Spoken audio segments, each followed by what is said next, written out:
Muito obrigado. Mulțumim. Doamna Senra, un minut. Obrigada, presidente.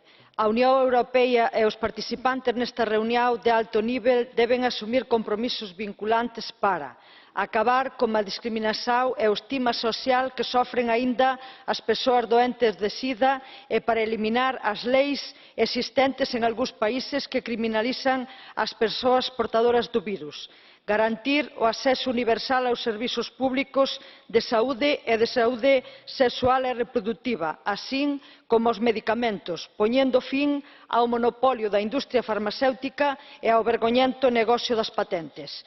Evitar os novos contaxios para erradicar a doenza precisa de moitos máis esforzos no campo da prevención e prestar moita atención ás persoas xovens e adolescentes.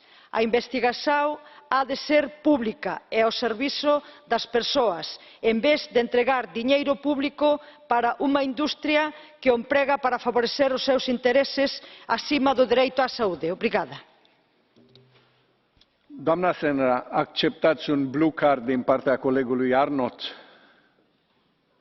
Would you accept a blue card from Mr. Arnott? Yes, Mr. Arnott. Thank you very much, Mr. President. My question is simply this. I completely understand where you're coming from in suggesting that pharmaceutical companies are